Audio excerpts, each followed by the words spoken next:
Estamos en Primera de Tesalonicenses, el capítulo 5, los versículos del 1 al 11, y vamos a tener la lectura de esto. Así que si tienes tu Biblia, puedes ir, buscarla para que continúes en este estudio expositivo, o puedes también simplemente escuchar el audio en el cual se leerá también la porción de la Escritura. Y nos dice así la palabra de nuestro Señor. Pero acerca de los tiempos y de las ocasiones, no tenéis necesidad, hermanos, de que yo os escriba, porque vosotros sabéis perfectamente que el día del Señor vendrá así como ladrón en la noche, que cuando digan paz y seguridad, entonces vendrá sobre ellos destrucción repentina, como los dolores a la mujer encinta, y no escaparán. Mas vosotros, hermanos, no estáis en tiniebla, para que aquel día os sorprenda como ladrón, porque todos vosotros sois hijos de luz e hijos del día. No somos de la noche ni de las tinieblas. Por tanto, no durmamos como los demás, sino velemos y seamos sobrios, pues los que duermen de noche duermen, y los que se embriagan de noche se embriagan. Pero nosotros, que somos del día, seamos sobrios, habiéndonos vestido con la coraza de fe y de amor, y con la esperanza de salvación como yelmo, porque no nos ha puesto Dios para ira, sino para alcanzar salvación por medio de nuestro Señor Jesucristo, quien murió por nosotros para que sea que velemos o que durmamos, vivamos juntamente con Él, por lo cual animaos unos a otros y edificaos unos a otros, así como lo hacéis. Oramos al Señor. Padre, gracias por esta mañana que tú nos regalas. Gracias por la bendición, Señor, de estar recibiendo de tu palabra, recibiendo alimento espiritual para nuestra vida. Señor, que la palabra, por medio de la obra y el ministerio del Espíritu Santo, nos confronte, nos haga reflexionar, nos llame la atención, Señor, en cuanto a nuestra manera de vivir y nuestra postura escatológica, Señor. Gracias porque sabemos que tú vendrás por nosotros. Gracias porque tú nos has comprado con tu sangre y nos llamas tus hijos. Por tanto, que una vez más, Señor, tu palabra traiga transformación a nuestra vida y nos hable, Señor, por medio de la misma y por medio de tu siervo. En tu nombre, amén. Es un gozo siempre, siempre, siempre estar exaltando la palabra del Señor. Y habiendo entendido y comprendiendo que ella es la máxima autoridad, tenemos que comprender que no importa nuestra idea, no importa lo que anuncie un gobierno, no importa lo que diga la televisión, no importa lo que digan los medios sociales, la máxima, máxima, máxima autoridad, lo que rige nuestra vida es Cristo, y nos ilumina por medio de su revelación, la cual es la palabra, la cual hemos leído. El domingo pasado estuvimos estudiando parte ya de esta carta, y en especial tratamos la sección sin abordar mucho sobre la escatología, lo que es la venida de Cristo. Y nuestro tema central fue la esperanza que hay en ese regreso y la esperanza que hay de nuestros hermanos, familia, amigos que parten y parten con el Señor. Hoy vamos a abordar un poco más sobre este tema, y aunque quizás la palabra escatología para algunos sea nueva y para otros como que le pone los pelos de punta o se sientan raros a escuchar esta palabra, yo te recuerdo qué es la escatología. Y en una manera sencilla de decirlo, la palabra escatología es la doctrina cristiana que estudia los tiempos futuros, pues viene del original escatón, que se refiere a las últimas cosas. Y recordemos que Pablo da la respuesta necesaria a dicha iglesia, le saca de la duda que ellos tenían. Y algunos recuerdan cuál era la pregunta, cuál era la duda. Pues la pregunta, la duda era ¿qué pasa con los fallecidos, con los hermanos en la fe que ya no se encuentran? ¿Qué pasa con ellos cuando venga Cristo? Y es una pregunta válida. Creo que todos sabemos la famosa y verdadera frase: la pregunta más tonta es la que no se hace, o como ha dicho alguien, no hay preguntas tontas. Por tanto, Pablo les ha enseñado y nos ha enseñado también a nosotros que hay esperanza frente a la muerte. Y Pablo les responde que los muertos resucitarán corporalmente cuando Cristo regrese. Recordemos una frase: Jesús no vino para ayudarnos o quitar la muerte o el sufrimiento, Él vino para vencerla. Y con eso tenemos la victoria. Y mientras yo preparaba el sermón, llegaba a mi mente una idea que no está en el texto, pero quizás es real. Y es que está ahí Timoteo dando el reporte a Pablo y le dice: hoy los hermanos de Tesalónica saben sobre qué sucede con los hermanos en la fe que fallecen. Pero ahora tienen una pregunta mucho más grande, más alarmante. Y creo que esa pregunta también nosotros la hacemos bien a menudo. Y la pregunta es: ¿cuándo regresará Cristo? ¿Estamos nosotros a la expectativa al igual que ellos? Y si nosotros descansamos en ese regreso, creo que lo que más desearíamos es saber cuándo regresará. ¿Sí o no? Por eso nos acompaña la porción de la mañana de hoy. Y ella nos va a dar la respuesta a esa pregunta. Y el pasaje, vamos a ver tres cosas sobre la venida de nuestro Salvador. Recuerden que siempre al exponer yo le hago tres preguntas al texto, o traigo dos o tres puntos, a veces cuatro si es un texto que hay que abordar mucho, pero normalmente le hago o tres preguntas al texto o traigo tres puntos del texto. Y hoy los tres puntos que he traído son los siguientes. Y es que el regreso de Cristo será sorpresivo. Al otro punto que traigo es que el regreso de Cristo no será sorpresivo. Y por último vamos a ver que la escatología, la venida de Cristo, habla de tu vida cristiana aquí y ahora. Así que en el día de hoy no solo vamos a tener la respuesta de cuándo Cristo vendrá, sino que vamos a estar siendo motivados una vez más a estar y permanecer alertas, preparados para la venida de nuestro Salvador. Amén. Y nuestro punto número 1 es: el regreso de Cristo será sorpresivo. Y si usted mira ahí en su Biblia el versículo 1, nos dice: pero acerca de los tiempos y de las ocasiones no tenéis necesidad, hermanos, de que yo os escriba. Es interesante que Pablo en esta sección hace uso de dos palabras en el original, y son la palabra cronos y la palabra kairos.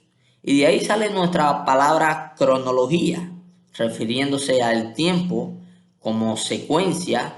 Y nosotros podemos marcar qué ocurrió primero, qué sucedió después. Cuando tenemos la cronología, tenemos un orden, mientras que Cairo es una palabra que nos habla de un acontecimiento específico o una época en el tiempo. Y no es la primera vez que están estas palabras siendo utilizadas por el apóstol. Si nosotros vamos al libro de Hechos, ahí el capítulo 1, los versículos 6 y 7, nos dice así la palabra: así que, mientras los apóstoles estaban con Jesús, le preguntaron con insistencia: Señor, ¿ha llegado ya el tiempo de que liberes a Israel y restaures nuestro reino? Él le contestó: solo el Padre tiene la autoridad para fijar esas fechas y tiempos, y a ustedes no les corresponde saberlo. Y se está hablando del mismo tema, del tema que hablamos nosotros a veces: ¿cuándo regresará? Y si hemos leído los evangelios y razonamos un poquitico, recordamos un poquitico, podemos dar cuenta que en cada generación ha estado presente esta pregunta: ¿cuándo regresará Cristo? ¿O es verdad que regresará? Y podemos ver que incluso los discípulos le preguntan con insistencia, nos dice la propia palabra, al Señor. Pero cuando vamos al Evangelio de Mateo 24:3, nos dice: y estando él sentado en el monte de los olivos, los discípulos se le acercaron aparte diciendo: dinos, ¿cuándo serán estas cosas? ¿Y qué señales habrá de tu venida y del fin del siglo? No es novedoso que nos hagamos esta pregunta. Hemos podido ver, hermanos, que hermanos en la fe, en el pasado, también se hacían esa pregunta. Incluso estudiaban a profundidad, y si te acercas a las escrituras, te darás cuenta que hay muchos versículos donde usted puede ver de este tema. Y al respecto, yo te voy a mostrar en la tarde de hoy tres posturas diferentes a este tema.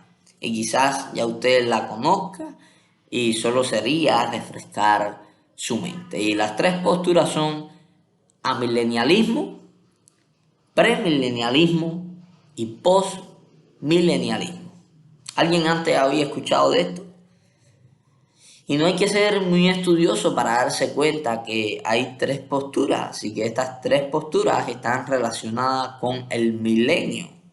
Y si quitamos la A, si quitamos pre y si quitamos post, nos quedaríamos solamente con milenialismo, el milenio. Y en la teología se establece que un solo versículo no puede establecer una doctrina. Pero cuando hablamos de este tema, usted puede hojear 1000 veces su Biblia y la referencia a esta palabra solo se va a encontrar en el libro de Apocalipsis, en el capítulo 20. Y no es mi intención esta tarde tener una clase de escatología, pero referente a estas tres posturas, el amilenialismo niega el milenio, como por ejemplo el ateísmo, que niega la existencia de Dios. Y esta postura niega la existencia de un periodo de 1000 años antes que Cristo regrese a su pueblo. Premilenialismo, antes del milenio, como por ejemplo prechequeo, todo un evento antes de un chequeo. Y esta postura hace referencia a que Cristo vendrá, chequeará y luego establecerá un reino de 1000 años. Y postmilenialismo sostiene que ya Cristo estableció esos 1000 años en su primera venida, pero es un reino más espiritual que físico y político. Además asegura que el milenio no es un periodo literal de 1000 años, sino progresivo, en el cual la iglesia tiene un papel de influir en la cultura, en lo social, trayendo el reino de Dios y la restauración. Y son tres grandes posturas escatológicas que usted en casa puede estudiar mucho más, en las cuales hay diferencias alarmantes, pero hay una unidad. Si usted le pregunta a cada uno de los que abrazan estas posturas, hay algo que dan por sentado. Usted le preguntará: ¿regresará Cristo? La respuesta será sí, claro que regresará. En lo que difieren es cuándo Él regresará. Y hay doctrinas principales de suma importancia que sí marcan una diferencia, que sí marcan una pauta dentro de la iglesia. Pero hay otras llamadas doctrinas secundarias, de las cuales usted puede sentir cierta inclinación hacia una postura u otra.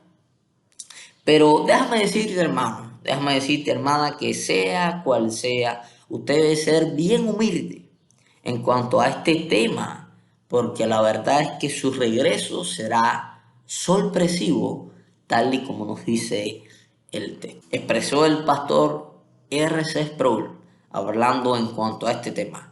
Cualquiera que sea la postura escatológica que tengas, debes tenerla con humildad porque no conoces el futuro. Debemos ser humildes y reconocer que nuestra postura de los tiempos futuros puede no ser exactamente la correcta. Diferimos en cuanto a tiempo, en cuanto a eventos que encontramos en la Escritura, pero no en cuanto a la salvación, no en cuanto a que Él regresará. Y esa es la unidad. Y si seguimos viendo lo que dice Jesús en su conversación con los discípulos, nos damos cuenta que nuestro primer punto en la mañana de hoy ha sido cumplido. Nos dice Mateo 24:36, pero del día y la hora nadie sabe, ni aun los ángeles del cielo, sino solo mi Padre. Referente a este versículo, hay un erudito que expresa lo siguiente: cuando Jesús mismo dice que ni siquiera él sabe algo, probablemente sea sensato ni intentar averiguar por nosotros mismos. Y referente a este tema, sabemos que hay muchas personas que han intentado sacar cálculos, predecir el día, la hora, la fecha, la época, y hasta han vendido la casa, el carro, y están a la espera. Yo conocí unas personas en un pueblo no muy lejano de donde estaba sirviendo de misionero hace algunos años, y esas personas vendieron todo porque un tal don le dijo que regresaría a Cristo con fecha, lujos y detalle. Y ahí esa familia creyó y vendió todo. Y de seguro no se habían leído esta porción de Primera de Tesalonicenses 5 u otros pasajes paralelos referentes al tema. Y si miramos detenidamente el versículo 1, nos damos cuenta que Pablo, el apóstol, concluye diciendo de que ellos, la iglesia en Tesalónica, no necesita tener nuevos escritos sobre el tema.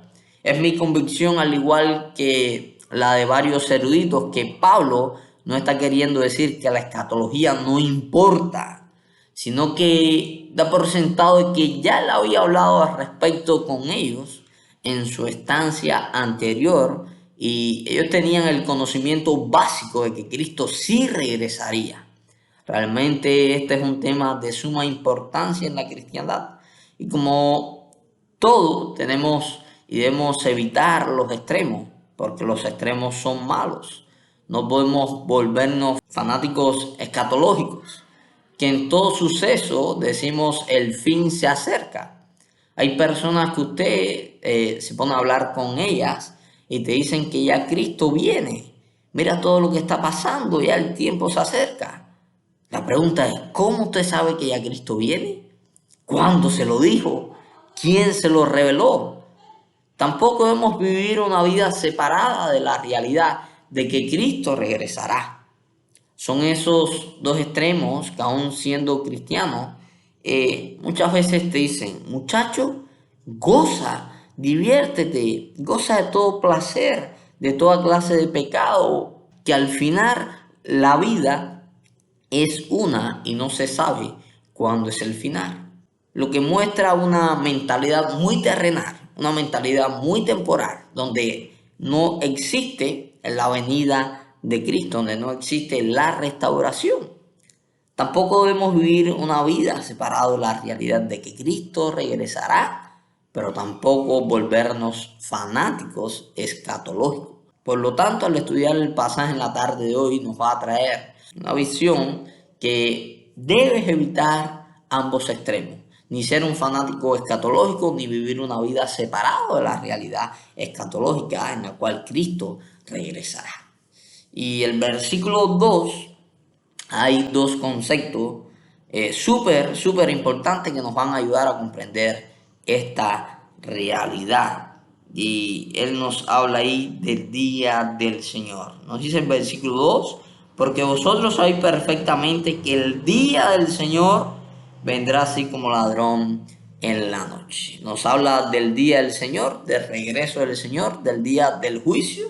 Este es un concepto mencionado también en el Antiguo Testamento, y todos ellos apuntan al juicio final, al regreso de Cristo. Pero también nos da una imagen de un ladrón en la noche. Y tengo que ser sincero, cuando yo preparaba este estudio me tomé tiempo para buscar diferentes versiones bíblicas, traducciones, para ver si encontraba otro concepto que no fuera el de un ladrón en la noche, pero déjame decirte que no lo encontré. Lo que sí encontré fueron varios comentarios que me ayudaron a comprender lo que quiere decir lo que tenemos delante, lo que nos dice este versículo. Y yo traigo una pregunta: ¿alguien le ha robado algo de valor? ¿Cómo se siente al saber que ya no lo tienes? Si no lo sabes, usted puede preguntarle a un hermano que sí le han robado. Traerá para ellos pérdida, destrucción. Y usted puede preguntarse: ¿cómo así, pastor? ¿Cómo que solo va a traer a ellos pérdida, destrucción? Si miramos el versículo 3, nos dice que cuando digan paz y seguridad, entonces vendrá sobre ellos destrucción repentina como los dolores de la mujer encinta y no escaparán. El contexto por el cual Pablo hace mención de esto es súper interesante. Vivimos nosotros una propaganda, cada nación, cada país tiene una propaganda, y Roma tenía la suya. Roma decía paz y seguridad. Y esto era lo que en un sentido promovía Roma: paz y seguridad. Pero todo eso a través de la violencia, de la injusticia, de la explotación, del saqueo. Por tanto, cuando Pablo le hace mención de esto, está llamándole la atención. Recuerda, el tema es sobre el tiempo futuro, sobre la venida de Cristo. Y tristemente, familia, si la cosa estuviera buena, si viviéramos en un mundo que fuera fácil, a nosotros nos gustaría durar unos 200 a 300 años. Por lo que Pablo llama la atención a que no descansen en esa propaganda. Y les llama la atención confirmando de que Cristo ciertamente regresará un día como rey justo, que sí traerá paz y seguridad, que enfrentará la injusticia, y utiliza otra ilustración: dolores como los de una mujer embarazada. Recuerdo cuando mi esposa estaba a dar a luz, deseamos que fuera algunos días en los que ya la familia tenía marcado cumpleaños, eventos. Pero esto mostraba una realidad, que en ese día es impredecible, pero es inevitable también que ella dé a luz, ¿no? Ella tenía fecha para la tercera semana de febrero y entró al salón el 12 y no pudo dar a luz el 12, tuvo que dar a luz el día 13 en la mañana, haciendo una cesárea. Y la venida de Cristo es impredecible, pero también inevitable para el creyente, pero también para el incrédulo.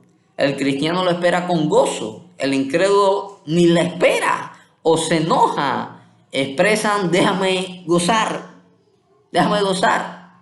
Pero el texto nos dice claramente que los incrédulos no podrán escapar del día del Señor, el cual va acompañado del juicio, de un evento sorpresivo, tal y como lo expresa la Escritura, como ladrón en la noche para aquellos que no han abrazado el Evangelio. Algo impactante, pero inevitable.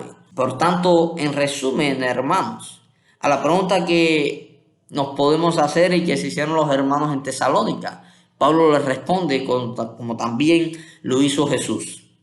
¿Te recuerda cuál fue la respuesta a la pregunta? Yo te la puedo decir hoy porque estudié 7 años en el seminario. ¿Y sabes cuál es? No sé cuándo será el tiempo. Y es la misma respuesta de Jesús, es la misma respuesta de Pablo. Por tanto, a los que no esperan su regreso, eso le toma por sorpresa. La venida de Cristo le toma por sorpresa, y ese ha sido nuestro primer punto. Ese fue nuestro primer punto, que su regreso será sorpresivo. ¿Para quién? Para el incrédulo. Indudablemente también para nosotros, porque no tenemos fecha, ni sabemos cuándo, pero para el incrédulo será un regreso sorpresivo que traerá destrucción y dolor sobre su vida. Por tanto, vamos a ir al segundo punto en el día de hoy, versículo 4 y versículo 5. Más vosotros, hay una diferencia, más vosotros, hermanos, no estéis en tiniebla para que aquel día os sorprenda como ladrón en la noche, porque todos vosotros sois hijos de luz e hijas del día, no somos de la noche ni de las tinieblas. Hermanos, el regreso de Cristo no será sorpresivo, ese será nuestro segundo punto. El día del Señor podemos clasificarlo como el día más importante de la humanidad. Va a dividir y que dividirá la humanidad en dos, al igual como lo fue su nacimiento. Y el mundo hoy tiene antes de Cristo y después de Cristo, porque marcó realmente la humanidad. Aquellos que no están preparados para el día del Señor serán destinados para la ira, nos dice el texto. Nos dice que aquellos que sí están preparados están destinados para la salvación. Y Pablo lo hace de una manera asombrosa por medio de ilustraciones. Nos dice que los creyentes no estamos en tinieblas o no somos de la noche. Por el contrario, somos hijos de luz. Y si has leído el Nuevo Testamento o los escritos de Pablo, te podrás dar cuenta que esta metáfora es bien común también en todo el Nuevo Testamento. Por tanto, en un sentido tenemos la luz de Cristo, de aquel que se proclamó la luz del mundo. Mientras que los que no esperan su venida andan en tinieblas, son ignorantes a esta realidad. Ciertamente es una verdad, una realidad. Hermanos, hay una mentira que se ha colocado tan profundo que la confundimos con verdad. ¿Cuántos todos somos hijos de Dios? Y eso es falso. Sí es cierto que todos somos creados por Dios, que todos somos creación de Dios, pero no todos somos hijos de Dios. El evento de su venida va a separar los que son hijos de Dios y los que son hijos de tiniebla, los que caminan en luz y los que andan en ignorancia total. Por tanto, el regreso de Cristo no será sorpresivo para los que sí esperamos. Mas vosotros, hermanos, no estáis en tiniebla para que aquel día os sorprenda como ladrón. Familia, como creyentes no debemos intentar descifrar o adivinar la fecha exacta en la que Cristo va a venir. Tampoco decir de que este año no vamos a caminar en integridad, pero el próximo sí nos vamos a entregar por completo al Señor. Si usted mira el versículo 6 y el versículo 7, encontramos una manera adecuada de prepararnos. Hemos estado acompañados, lleno de ilustración, todo este pasaje de metáfora, de imágenes. Y ahora nos habla de dormir y emborracharse. Y estos dos conceptos nos muestran el estado espiritual de aquellos que son ignorantes, que están en oscuridad frente a este evento. Nos habla de una ceguera, de un comportamiento inmoral frente a las cosas de Dios. Nos dice Colosenses 1:13, el cual nos ha librado de la potestad de las tinieblas y nos ha trasladado al reino de su amado Hijo. Familia, hemos sido retirados de las tinieblas, hemos sido sacados de las tinieblas, por lo cual deberíamos estar preparados para la inminente venida de Cristo.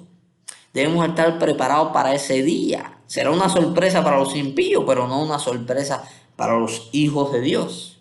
El mensaje es a estar alertas y sobrios. Y este mensaje de alerta nos lleva al tercer punto en el día de hoy. La venida de Cristo habla de tu vida cristiana aquí y ahora. Y si miramos el versículo 8, pero nosotros que somos del día, seamos sobrios, habiéndonos vestido con la coraza de fe y de amor y con la esperanza de salvación como hierro.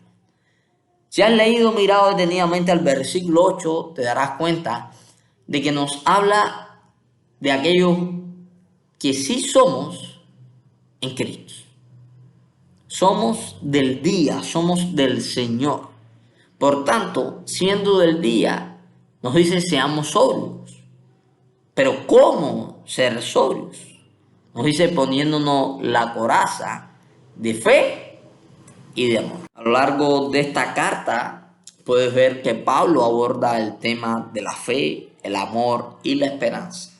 Y nos dice en el capítulo 1 que estos tres nos sirven de escudo en la guerra espiritual, pero también para permanecer firmes ante el regreso de Cristo. No nos dice que vivamos la propaganda de Roma o la propaganda de nuestro país. Recuerda lo que decía Roma: paz y seguridad. Pero algún gobierno puede prometer completamente esto. A lo largo de esta carta, usted ha podido ver, y de este estudio de Tesalonicenses ha podido ver que Pablo aborda el tema de la fe, el amor y la esperanza.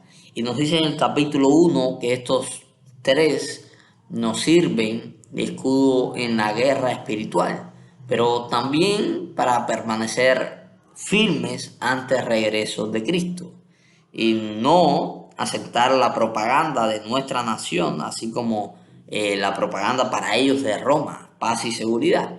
Y lo que nos guarda de los ataques de Satanás y de este mundo es realmente la fe, el amor y la esperanza. El mundo nos dirá que Jesús no va a regresar. La gente te va a desanimar, te dirá que la muerte es el fin de todo, que debemos vivir para nosotros mismos.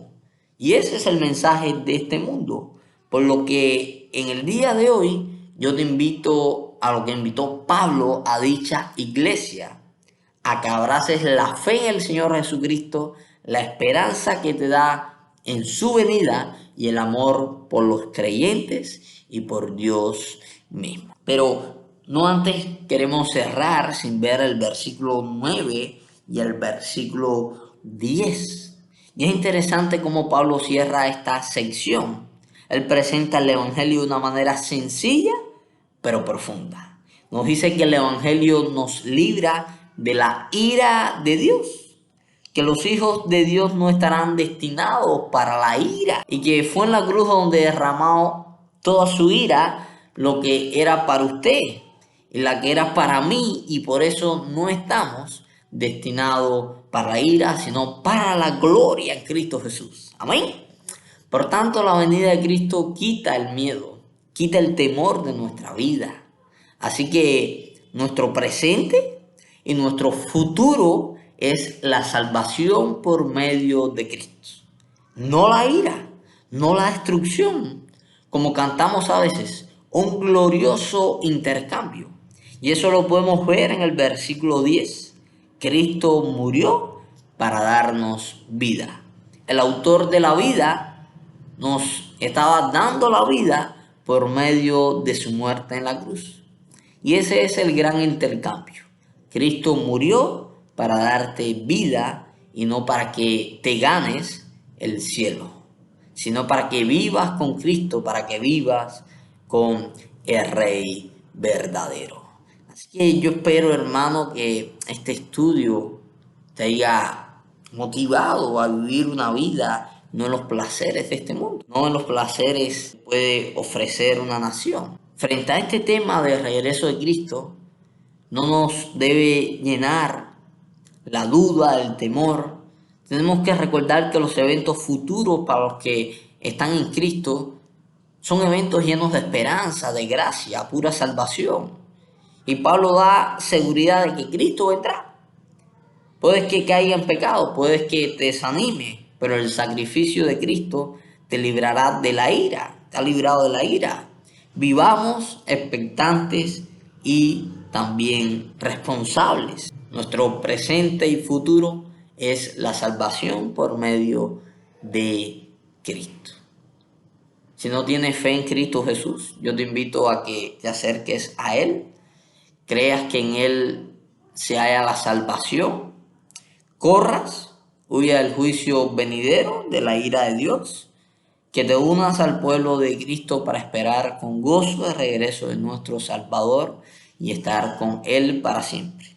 Versículo 11. Por lo cual, animaos unos a otros, edificaos unos a otros, así como lo hacéis. Familia en Cristo, debemos animarnos con esta verdad. Debemos estar dispuestos a recibir estas verdades por medio de otros hermanos. Hijos de luz, siempre a la espera, siempre preparados, esperando con paciencia por su regreso. Es como una sorpresa. Animémonos, por tanto. Cristo va a establecer su reino, va a venir en gloria y no hay nada en este mundo que detenga la venida de Cristo. Amén.